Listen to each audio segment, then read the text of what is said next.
Hello प्यारे दोस्तों, स्वागत करते हैं एक बार फिर से क्रिएटिव कोचिंग क्लासेस के इस यूट्यूब चैनल पर।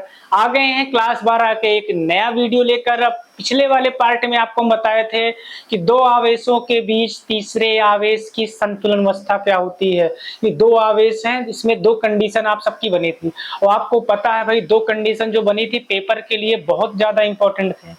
आप लोग नोट्स उठाइएगा, अंसाल उठा के चेक करिएगा तो वहां से प्रश्न मिलेंगे और आपके सामने उसकी एक क्वेश्चन शीट भी लाएंगे जो पेपर में पूछे गए हैं चैप्टर वाइज। तो अभी आप इस चैप्टर को समाप्त हो जाने दीजिए। आवेश और आवेश से संबंधित जितनी भी टॉपिक थी समाप्त हो गई थी। आज हम शुरू करेंगे वैद्युत क्षेत्र किसे कहते हैं, जिसे बोलते हो इलेक्ट्रिक फील्ड क्या होता है। वैद्युत क्षेत्र किसे कहते हैं भाई। तो इससे पहले अगर हम समझने से पहले आपको एक चीज बता दें कि जैसे मान लो कोई मैग्नेट है। मैग्नेट मतलब समझ लो ना भाई कि चुंबक है कोई, एक कोई चुंबक है। आपको पता है जब कभी चुंबक को रख देते हैं कहीं ना, तो जैसे मान लो कि ये इसका एरिया है, इसका एरिया है मतलब क्षेत्र है। तो किसी चुंबक को यहां रख दिए तो यहां पर कोई कील वगैरह रखोगे, यहां पर रख रहे हो तो ये अपनी ओर खींच रहा है, यहां पर रख दिए तो भी अपनी ओर खींच रहा है, यहां पर रख दिए जाए कहीं भी इसके बीच में। अगर इसके क्षेत्र में, हम चुंबक के क्षेत्र में, इसका भाई कुछ ना कुछ क्षेत्र होगा कि यहाँ पर किसी लोहे की वस्तु को, क्योंकि चुंबक क्या करता है, लोहा निकिल कोबाल्ट के छोटे छोटे टुकड़ों को अपनी ओर आकर्षित करता है कि नहीं भाई। तो याद रखे रहना, चुंबक जो होता है, जैसे यहाँ पर कोई लोहे का या मैग्नेट का, कोबाल्ट का कोई भी वस्तु रखी है तो ये अपनी ओर खींचेगा। यहां भी रख दिए तब भी खींच रहा है, यहां भी रख दिए तब भी, इधर रख दिए हैं तब भी यहां तक सबको खींच रहा है भाई, यहां भी सबको खींच रहा है, यहां भी सबको खींच रहा है। लेकिन याद रखे रहना, इसके क्षेत्र से बाहर यहां रख दिए किसी चीज को, यहां पर रख दिए, यहां पर किसी चीज को यहां रख दिए, अगर इसके क्षेत्र के बाहर रख दिए भाई तो आपको पता है इस पर इसका प्रभाव नहीं पड़ेगा, क्योंकि इसके क्षेत्र से क्या है, दूर है। जब चुंबक के क्षेत्र में किसी लोहे को, निकिल के, कोबाल्ट के टुकड़ों को रखते हैं तो अपनी ओर उसको क्या कर लेता है, आकर्षित कर लेता है। मतलब उसमें आकर्षण या प्रतिकर्षण का गुण पाया जाता है। ये तो हो गया वैद्युत क्षेत्र, चुंबकीय क्षेत्र, ये चुंबक हो गया। ऐसे ही वैद्युत क्षेत्र होता है। वैद्युत क्षेत्र क्या होता है कि जैसे मान लीजिए यहाँ पर आवेश रखेंगे, ये आवेश है, बात समझना बेटा, ये तो चुंबक के बारे में था, ये आवेश है। आवेश का भी अपने चारों ओर एक क्षेत्र होता है, आवेश का भी अपने चारों ओर क्या होता है, एक क्षेत्र होता है। किसके क्षेत्र में ध्यान दीजिएगा, किसी अन्य आवेश को रखोगे अगर, जैसे मान लो इसके अंदर रख दिए हम क्यू नॉट, क्यू नॉट को हम बोलते हैं परीक्षण धनावेश, कहीं कहीं इसको सब लिख देते हैं परीक्षण धन परीक्षण आवेश या परीक्षण धनावेश। परीक्षण धनावेश किसे कहते हैं अभी पीछे बताएंगे, लेकिन अपनी भाषा में एक ऐसा आवेश है, मतलब खुद की इसकी कोई क्षमता नहीं होती है, खुद की कोई औकात नहीं है, लेकिन दूसरे के एरिया में रख दोगे तो हलचल मचाता है। मतलब ध्यान देना, इतना इसके अंदर खुद की कोई पावर नहीं है। अगर इसको उठाकर यहां रख देना मेरे भाई, तो इसकी औकात ही नहीं है कि यहां से आगे पीछे हिल जाए, चला जाए, चला आए। लेकिन क्या है, किसी आवेश के क्षेत्र में रख दोगे ना तो बहुत ज्यादा हलचल मचाएगा। जैसे अभी अपने आसपास देखते होगे चुनाव वगैरह के समय में कि जिनकी खुद की कोई औकात नहीं होती, लेकिन आगे गाड़ी बैठकर नारा लगाते रहते हैं, पोस्टर लगा रहे हैं, गमछा ले लिए, बगल फोटो खिंचवा लिए और कहते नहीं है खुद की कोई औकात नहीं है, लेकिन फिर भी दूसरों के संगत में आकर, सामने वाले के साथ में आकर अपने आप को उनसे भी बड़ा समझने लगते हैं। बिल्कुल वही क्रिया है किसको, जैसे उनको है बाहर से कोई दो थप्पड़ मार दे तो खुद की औकात उनकी नहीं है कि पूछ ले हमको क्यों मारे आप। ऐसे इसको भी है, इसको अगर थप्पड़ भी मार दोगे तो नहीं पूछेगा क्यों मारे हमको थप्पड़, इतनी भी क्षमता नहीं है इसकी पूछने की। इस वजह से बोलते हैं परीक्षण धनावेश, केवल कल्पना मात्र होता है मेरे दोस्त, इसका वास्तविकता से कोई संबंध नहीं होता है, केवल एक कल्पना मात्र है बस। तो क्या होता है, जब किसी आवेश के चारों, मतलब किसी आवेश या आवेश समुदाय के चारों ओर का वह क्षेत्र जिसके अंदर किसी अन्य आवेश को रखोगे तो इस पर दो प्रकार का बल कार्य करेगा, या तो आकर्षण बल कार्य करेगा या तो प्रतिकर्षण बल कार्य करेगा भाई। या तो आकर्षण बल कार्य करेगा या तो प्रतिकर्षण बल।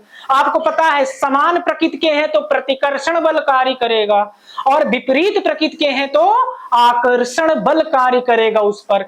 तो बताए हैं दोनों प्रकार के हो सकते हैं। तो इसके एरिया में कहीं भी रख दोगे आप, अपनी ओर इसको क्या करेगा, खींचने की कोशिश करेगा, इस पर बल लगाएगा, या तो आकर्षण लगेगा या तो प्रतिकर्षण। जैसे भैया हम अभी यहाँ है, हम किसी को भेज दें अपने एरिया में, जैसे हमारे यहाँ पटनाधार चौराहा है, वहां पर हम भेज दिए किसी को, जाओ भैया वहां से, अगर पटनाधार चौराहा है वहां पर एक दुकान है सूरज मिष्ठान भंडार है, वो हमको बहुत अच्छी तरीके से जानते हैं, और वहां हम जाकर बोले कि किसी बच्चे को भेज दे कि सूरज के यहाँ जाके सूरज से बोल देना कि 1 किलो मिठाई दे दे, तो भाई जाएंगे, लड़का जाके बताया तो दे देंगे, क्योंकि हमको जानते हैं वो हमारा क्षेत्र है, हमारे एरिया, हमको वहां तक पहचानते हैं, उनको पता है कि सर से आज नहीं तो कल पैसा ले लेंगे। लेकिन यही उस बच्चे को हम भेज देते दिल्ली चले जाओ आप, दिल्ली में जा चले जाना और चौक पे जाके वहां बोल देना कि 1 किलो मिठाई ले लेना, किसी दुकान पे हमको बता देना उधर से मंगाए। अब बताइए जरा, और वहां जाएगा तो हमको कोई जानता नहीं, क्योंकि हमारा क्षेत्र वो नहीं है, हमारा क्षेत्र नहीं है, शायद वो भी वहां मार खाएगा और हम भी वहां पर अच्छी भजन सुन लेंगे, है कि नहीं। हमको भी वहां पर सुनाई दिया गया कि वहां पर लोग अलग अलग बातें करें, कौन है, कैसे भेज दिए, बदतमीज ही है क्या वो। तो हमारा क्षेत्र नहीं था, जहां तक हमारा क्षेत्र है वहां तक हमारा प्रभाव है, वहां तक हम वस्तुओं को ले सकते हैं, दे सकते हैं, लेकिन जहां हमारा क्षेत्र नहीं वहां पर हमारा प्रभाव नहीं पड़ेगा भाई। तो ऐसे यहाँ पर आवेश होता है, किसी आवेश या आवेश समुदाय के चारों ओर का वह क्षेत्र जहां किसी अन्य आवेश को रखने पर उस पर आकर्षण या प्रतिकर्षण का बल कार्य करता है, उसे हम लोग वैद्युत क्षेत्र कहते हैं मेरे दोस्त। उसे क्या कहते हैं, वैद्युत क्षेत्र। तो ध्यान दीजिएगा, आप लोग जो लोग वीडियो देख रहे हैं आसपास के, वो सूरज मिष्ठान भंडार पे ऐसे पहुंच मत जाना, वो हम उनको नंबर दिए, हो जाओगे तो नंबर से कॉल भी करेंगे, ध्यान दीजिएगा। चलो आगे चलते, इसकी परिभाषा लिखते हैं हम। तो वैद्युत क्षेत्र किसे कहते हैं, तो क्या लिखोगे मेरे भाई, किसी आवेश या आवेश समुदाय के, किसी आवेश या आवेश समुदाय के चारों ओर का वह क्षेत्र जहां किसी अन्य आवेश को, जहां किसी अन्य आवेश को रखने पर उस पर आकर्षण या प्रतिकर्षण का बल कार्य करे तो उसे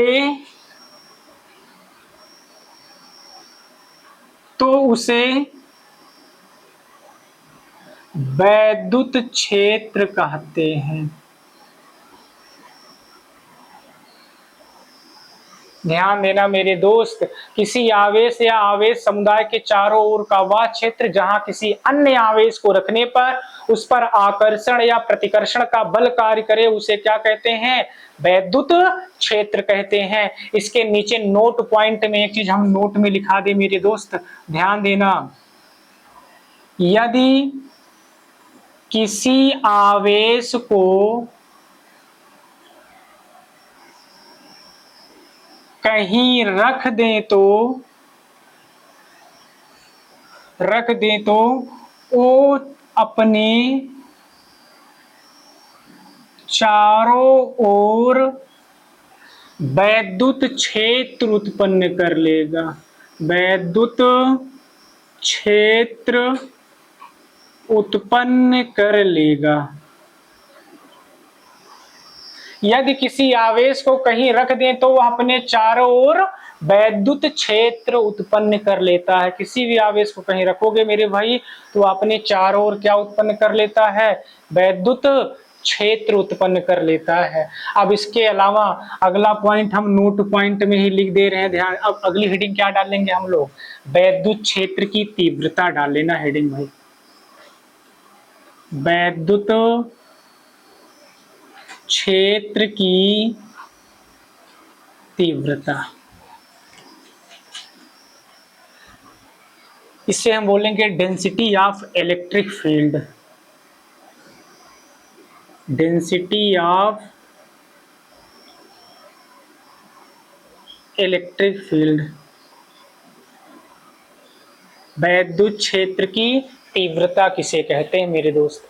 तो ध्यान देना, वैद्युत क्षेत्र की तीव्रता किसे कहते हैं, वैद्युत क्षेत्र का जो मान प्राप्त होता है या जो परिमाण प्राप्त होता है उसे ही हम लोग क्या कहते हैं, वैद्युत क्षेत्र की तीव्रता कहते हैं। तो हम लिख सकते हैं मेरे भाई कि वैद्युत क्षेत्र के मान या परिमाण को वैद्युत क्षेत्र की तीव्रता कहते हैं। वैद्युत क्षेत्र के मान या परिमाण को ही क्या कहते हैं मेरे भाई, वैद्युत क्षेत्र की तीव्रता कहते हैं। अब इसमें अगर हम नोट में लिखने जाएंगे तो वैद्युत क्षेत्र की तीव्रता को किससे लिखेंगे, वैद्युत क्षेत्र की तीव्रता को ई से लिखते हैं, ई से लिखते हैं। अगला नंबर, वैद्युत क्षेत्र की तीव्रता, वैद्युत क्षेत्र की तीव्रता सदिश राशि है। वैद्युत क्षेत्र की तीव्रता कैसी राशि है मेरे भाई, सदिश राशि है। अगला नंबर, वैद्युत क्षेत्र की दिशा जो होती है, वैद्युत क्षेत्र की दिशा ये कहाँ होती है, धनावेश से दूर तथा ऋणावेश की ओर होती है। तो वैद्युत क्षेत्र की दिशा सदैव धनावेश से दूर होती है और ऋणावेश की ओर होती है। यहां तक इसको नोट कर लो बेटा, तो आगे चलते हैं, फिर इसको हम बताते हैं।